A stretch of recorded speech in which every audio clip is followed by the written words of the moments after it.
Hello, everyone. This is Maral Salerno, functional diagnostic nutrition practitioner here inside the Gut Solution Group. Today is Thursday at 4 p.m. Pacific Standard Time for our weekly live stream. So I welcome all of you. And if I don't know you and you're new to the group, welcome as well. And if you don't know what I do, I think it's pretty obvious, but just in case, I help people resolve their chronic digestive conditions and really get free of pain and dread of the toilet. And I use natural and holistic functional medicine strategies to help people just like you overcome their struggles. So welcome to all of you. And that is who I am. And today we're going to be covering IBS, irritable bowel syndrome. And I'm going to be talking about what it is. I'm going to be debunking some myths and also giving you some strategies of what you can do to overcome IBS. So I'm really looking forward to this topic because I know many of you have struggled with it for a long time and you haven't gotten results, resolve, or answers. And so I'm hoping today can be part of your resolution, things improving. So if you are joining me today live, if you could, let me know if you were here maybe 2 weeks ago. I did a live on digestive power. And one of the main strategies that I gave you all that is free was really focusing and being present during your meal times.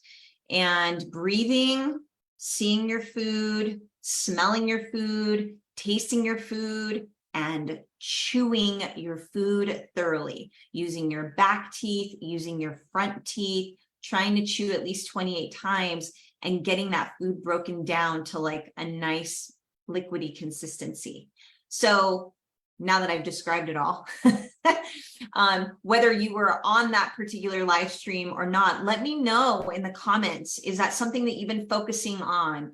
Have you been seeing any differences? And they may just be very small, but are you noticing anything by really practicing and being present when you consume food? So I'd really like to know that from all of you, because that's a really important practice, even for what we're going to be talking about IBS today as well. And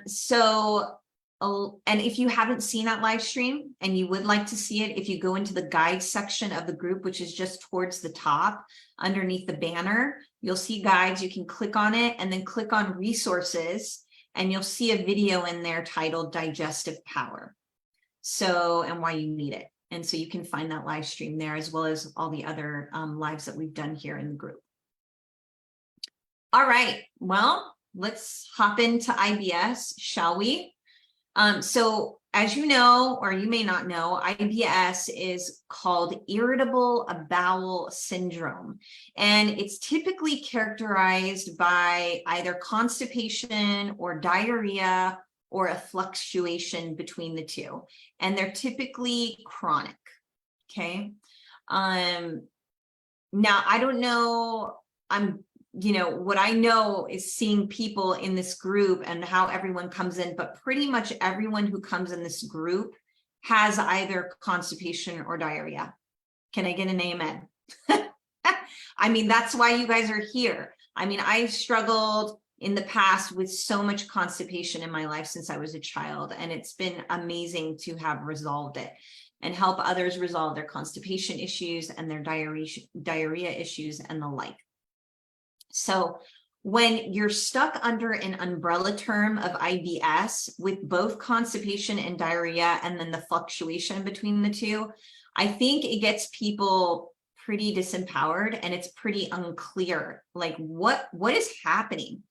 And unfortunately, this is one of those scenarios where when people go to the conventional doc and the doc doesn't have more of a specific diagnosis for what is going on in your gut, they will typically pigeonhole you into IBS.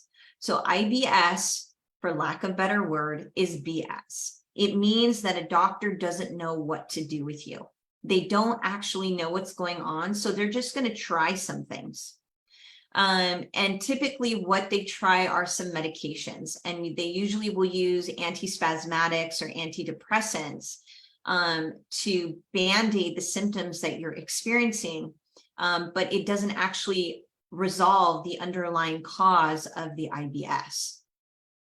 So on a quick side note, there is a best friend to IBS many times, and that's also IBD, which is irritable bowel syndrome.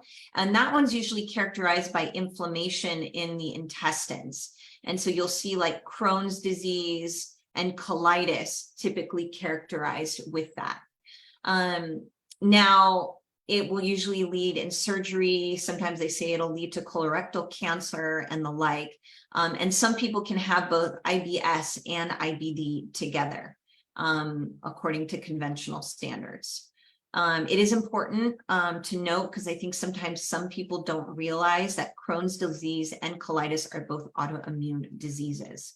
So it really changes your protocol and your journey when you know that you have an autoimmune disease. It's really important. I mean, it changes the foods that you would be eating. So I just wanted to kind of piggyback on that real quick, but let's pop back to IBS. And some of the myths that we have about IBS is that removing certain foods like gluten, like fiber-rich foods, like high FODMAP foods, or just foods that you're intolerant to, maybe on a food sensitivities test, that's going to resolve this, and it's not going to. What it will do is it will help reduce symptoms, which might make you feel kind of good for the short term, but eventually in the long term, many of these symptoms will return, and maybe other symptoms will begin to show up as well. And they may be not gut related. If you can relate with that, let me know in the comments. Let's see. Oh, what I wanted to say also about reducing or removing certain foods is that when you're doing that, it's definitely helpful. I mean, it is something that I do with my clients, but it needs to be done very strategically. It needs to be done in a very specific time format, because one of the things that happens is when you remove a food, typically in about 3 days, the bacteria, the beneficial bacteria that was living in your gut will usually die off because it doesn't have anything to feed on. And so what happens with people who are not really eating that much of a diverse variety of foods is that their gut microbiome becomes a desert. So your gut microbiome is all that beneficial bacteria that lives in there. And not only does it contribute to maintaining solid digestive health, but also solid overall health. Those bacteria all influence all kinds of things in our body. Honestly, we don't even have an idea of all the things that they do and help us with. And I'll give you another example of this is that people's guts in the United States compared to those in third world countries is completely different. Like we have maybe like 100 different bacteria or maybe a couple hundred, but people in third world countries have like thousands. And that's partially because we sanitize everything here, and it's actually to our detriment. So I just want to make sure that you understand that just removing foods and staying off of all these different foods for, more than 6 months or years and years and years is not going to behoove you. Now, I'm going to put a little asterisk and say that gluten is probably the one food at this point in time that I do not suggest going back on. And that's a whole nother live stream in itself. But if you want to message me, I'm happy to answer that if you have questions about it. So we want to see nice, balanced, beneficial bacteria on like your GI map test. So if you guys haven't seen, that is something that I offer as a one-off test here inside the group, and offer my analysis of the test of what's going on with you and correlate it to what you have. And in there, it shows us your beneficial bacteria. And we want to see it all in kind of like the middle lane. We don't want to see it low or non-existent or too high. We want to see it right in the middle. So anyway, your diet is a big contributor to that, and having, good fiber-rich foods is important, but to a certain extent, depending on what's going on with your gut. Okay, so that's myth number one. Myth number two is that leaky gut has nothing to do with IBS. Well, they could not have something to do with your IBS, maybe in certain people, but I'll tell you the two definitely do show up together almost all the time. When I'm looking at people's lab tests, what I see a ton of is a leaky gut plus certain commensal or bad bacteria that influence SIBO or IBS. And then, you know, I also see that there is possible SIBO as well. So all these things can happen together. It's not like leaky gut is some tall tale, fairy tale. And I think all of you that are in this group understand that. If you don't understand leaky gut or you don't know what it is, there is a live stream here that's very important for everyone to watch. So we're kind of on the same page when you're listening to these live streams, you understand what I'm talking about. But it's a Gut Health 101 video that I have. And I go through explaining what happens and what contributes and causes leaky gut. So that's number two.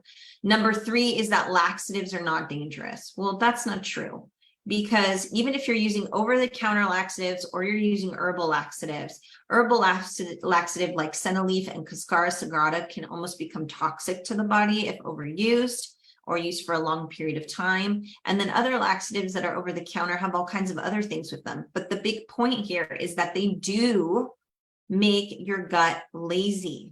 Your body has to have enough strong peristalsis. It has to have enough motility, meaning enough movement in the gut. It knows how to do things on its own. And there's a lot of different reasons for that. But the point blank is if you use something, overuse it because you're constipated, it's not going to behoove you. And it's just a Band-Aid that's not actually fixing the problem. Number four is probiotics help IBS. Well, if you don't actually know what IBS is, like what is really contributing to the IBS, then just throwing a probiotic in there can be very detrimental. And I'll tell you why. It's because the number one underlying cause of IBS is SIBO. And what is SIBO? I think I mentioned it a second ago, kind of gave it away. But SIBO is small intestinal bacterial overgrowth. I know it's another acronym, but basically what it is that the large intestine bacteria colonizes the small intestine bacteria, and it's not supposed to be there. So it starts creating havoc. Food starts fermenting in the small intestine, and that's what leads to things like SIBO. And SIBO is typically characterized by three different gases that we know of currently, which is methane, hydrogen, and hydrogen sulfide. So the interesting thing is that the number one underlying cause of SIBO, which is IBS, right, from IBS, is food poisoning. So again, I always say this, but not eating out is actually you protecting your health. Because I believe that eating out is a huge contributor to why people get food poisoning. So tell me, have any of you experienced food poisoning? I would love to know. And if you started to notice once you had food poisoning, like what happened next in your gut? Like you start having struggles? Okay, let's see here. Okay, so now that we know that really the biggest contributor to IBS is SIBO, then what is SIBO really comprised of? Well, we know we're getting bacteria from the large intestine and the small intestine. Okay, we've got that. The other thing that could be influencing SIBO is other bad bacteria or other pathogens in general can contribute to SIBO as well. But the exact definition is that the small intestine gets colonized with the bacteria from the large intestine. So we've got that. Now, the big factor for everyone, regardless if you have SIBO, if you don't, that you want to prevent this ever from happening or you want to get yourself out of this scenario, is improving what is called MMC. This is your migrating motor complex. So your migrating motor complex is an impulse that moves through your small intestine and it keeps it clean and healthy. And you really need to be aware of this biological process, especially if you have SIBO or you have IBS that you know of. Because when it's damaged or it's slowed down, you could be more at risk for having chronic IBS as you think, or a really chronic SIBO. So there's 4 phases to the migrating motor complex in the gut. And these all have a different strength and frequency of the sweeping motion through the gut. So the migrating motor complex, it clears away bits of old food, bacteria that shouldn't be there, and dead cells that need to be sloughed off in your gut. So in healthy people, this process happens around every 90 minutes after you eat, but it normally takes around 1.5 to 3 hours to complete. But in people who have SIBO, this process may be less frequent, or it can take longer, which can allow the buildup of bacteria. So if you notice, like for people who have SIBO, a lot of you probably not only struggle with constipation and diarrhea and fluctuation, but you probably also struggle with bloating. And so a lot of that bloating has to do with this migrating motor complex, right? Because things are not sloughing away, everything's really slow. Now, the migrating motor complex, it starts mainly in your stomach and then into the upper part of your small intestine. And it can only start if you haven't eaten for around 90 minutes. So any new food that enters your stomach will kickstart digestive hormones, which will put a stop to this migrating motor complex, which is your internal cleaner. So what turns it off? What turns off the migrating motor complex? Well, number 1, we know eating does, right? Number 2 is stress. So, because we know the nervous system, that fight or flight mechanism in the body, when it responds to danger, that will shut off your migrating motor complex. Now this one I think will be fascinating for some of you, but downing a huge glass of water, if you've ever done that, for some of you, it's even just taking like a couple gulps of water, can either make you sick or get you really bloated. And that's because water, when you down it like that, can trigger your stretch receptors in your stomach and tell your brain that a large meal has arrived. And this could also potentially turn off the migrating motor complex because it thinks it's food, right? But it's water, even though there's no calories there. So if you've got sensitive digestion, the stretch receptor message to your brain could be enough to slow or stop your MMC. Pretty interesting, right? So it's a great argument. And this is something that I suggest to my clients, is to sip rather than gulp. Okay. So you'll also hydrate more efficiently. Number 4 is medication. I think that one's pretty obvious, but medications, they're known to slow down digestion and motility and cause constipation in particular. And then certain sugars like fructose, glucose, sucralose, and aspartame, all of these will also shut off your migrating motor complex. So pretty crazy, right? I mean, have most of you guys heard of SIBO? Have you not? Is any of this interesting to you? Let me know, please, in the comments, whether you're live or on the replay. I love knowing. Okay, so for some of you, you may have had some other health issues going on before you were diagnosed or started having like these gut issues that got you to the diagnosis with your doctor of IBS, right? Or to SIBO. So I'm going to list off a few and let me know if you have one or more of these things before you know about IBS, because these are things that can affect your migrating motor complex. So food poisoning, a traumatic brain injury from any kind of accident, whiplash, concussion, a horse falling on you, antibiotics, genetics, like, you know, everybody in your family just has this, right? That whole statement. Diabetes, Ehlers-Danlos, that's a condition where your connective tissue and your smooth muscles, including your gut, can be looser and slower. Another one is hypothyroidism, and then Parkinson's disease. So let me know if you have any one or several of those factors, because those can all affect MMC, migrating motor complex, and lead to IBS or SIBO. So what are things that you can do to fix your migrating motor complex? Because remember, we want to get as far downstream as possible to the underlying cause of the reasons why you're having IBS, of the reasons why you may have SIBO, right? So we want to fix that migrating motor complex. We want to help improve it to sweep out the bacteria and, clean up the area.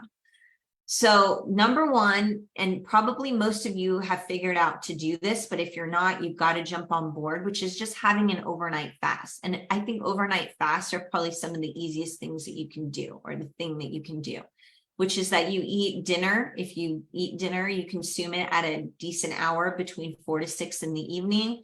Then you don't consume anything, you sleep at night, and then you get up in the morning, and maybe you eat around between 7 and 9 in the morning, or 7 and 10, or something like that. So you get like a solid 12 to maybe 16, 17-hour fasting break.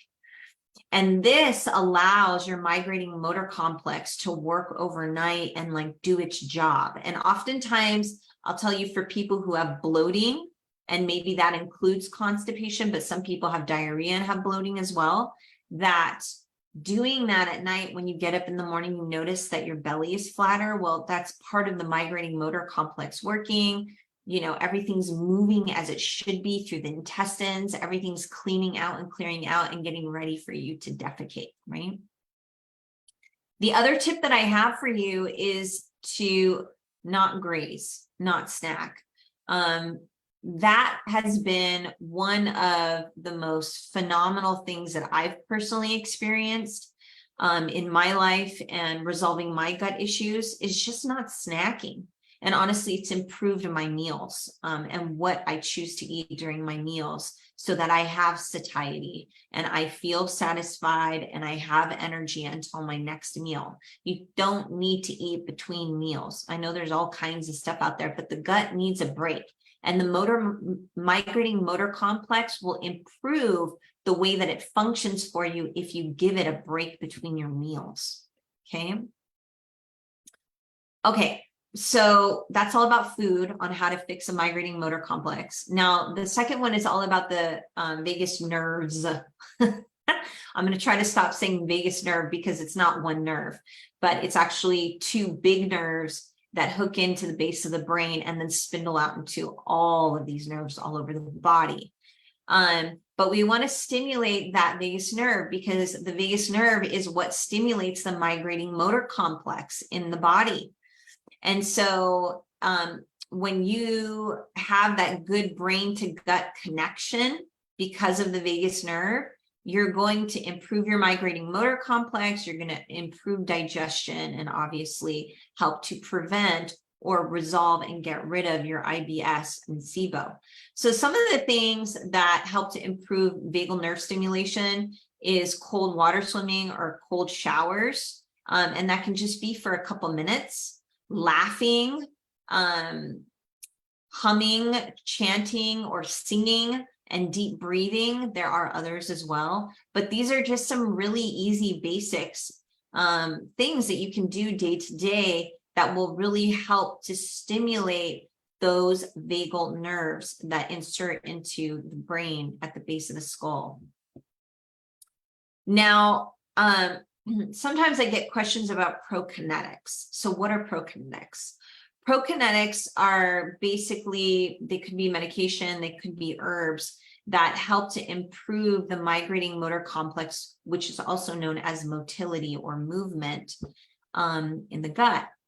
Now, using prokinetics, if you are struggling with SIBO, should be used after the SIBO has been eradicated. So oftentimes people will willy-nilly use prokinetics and they haven't actually gotten rid of the SIBO, but you need to take these after you know that it's been eliminated. So sometimes with SIBO, it's going to take several rounds to get rid of it. Things like ginger would be a prokinetic.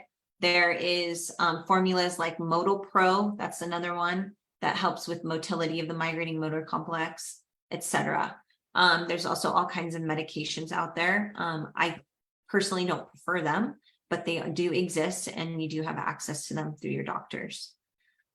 Obviously meditation and stress management. We kind of talked about deep breathing when we talked about vagal nerve stimulation, but remember, bringing your stress levels down helps that migrating motor complex, because it's going to take you out of your fight or flight system, and it's going to put you into your rest and digest. And when you're resting and you're digesting and there's no food that you're actually eating and consuming, then it can do its job. Okay, let me know if you have any questions in the comments, and I'll be happy to address them.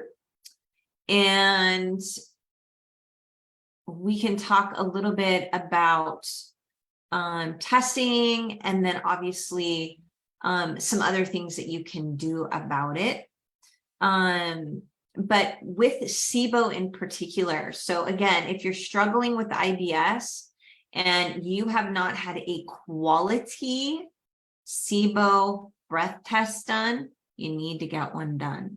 I highly recommend the SIBO Trio Smart Breath Test, and this will test for the 3 main gases that we know about, which is methane, hydrogen, and hydrogen sulfide. You can also add always on there testing using fructose or glucose or sucrose, using these different sugars. And by testing those, sometimes you get a different response. It's pretty interesting. The other thing that I highly recommend you do as well is to run a GI map test. I think I mentioned it a little bit earlier, but if you haven't seen it in the group, that is something that I offer people as a one-off test, just to show you some of the imbalances that may be going on in the gut.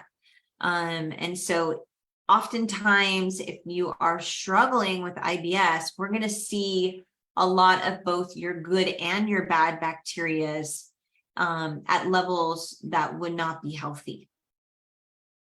And we might also find other bugs that are a major culprit to what is going on in your body, and why you may have been struggling with it for so long, haven't been able to figure it out. Doctors haven't been able to help you figure it out. So you need to get some good testing done to help you resolve these things. Obviously, removing toxins and addressing your diet and stress management, getting the right supplementation, all of that is very important. Those are all things that I do. I work with people virtually, so it's pretty cool, but I work with people all over the world. So where you are typically doesn't matter. Every now and again it can, but for the most part, we're able to get people tests that they need right inside of your own home. Most of these tests you can do at home and send in. We have amazing services like FedEx and UPS and the Postal Service, where we can mail things overnight to get to laboratories even across oceans and countries.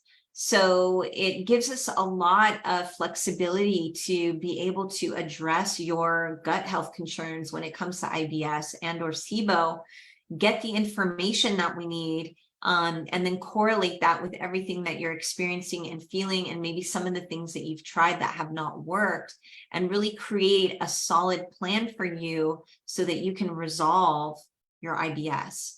Because, you know, like I got a message today in the DMs and Facebook, and this poor woman was like, oh my God, what are you going to talk about? Give me the answers. I mean, I've been struggling with IBS my entire life. This is a grown woman. This should not be. This should not be. It really should not be. So I'm sorry that the medical establishment has really failed most of you. And so that's why you are here. So I encourage you to reach out to me. You can DM me here in this live stream by just commenting, or you can DM me properly in the messaging and let me know if you have questions, if you're interested in doing any testing, or you're ready to work with me, and I will get back to you right away and help you get started, because time is of the essence. I mean, if you can start taking care of what's going on with your health, I mean, that is more time for you to enjoy life. And I think everybody wants that. So I hope this was helpful for you all. If you have any comments, please leave them below. There's a lot more to dive into this discussion, but I wanted to give you guys a starting point because IBS, as I say, is a holy grail of questions. And so I want to get this conversation started and offer you guys all some strategies and some resolve and some help. So I think that's it for today. And I will see you all here again next Thursday at 4 p.m. Pacific Standard Time. I'm really looking forward to it. I really enjoy doing these live streams for you all. And I hope that you are all getting value out of them. All right, everybody, have a beautiful rest of your week. Bye-bye.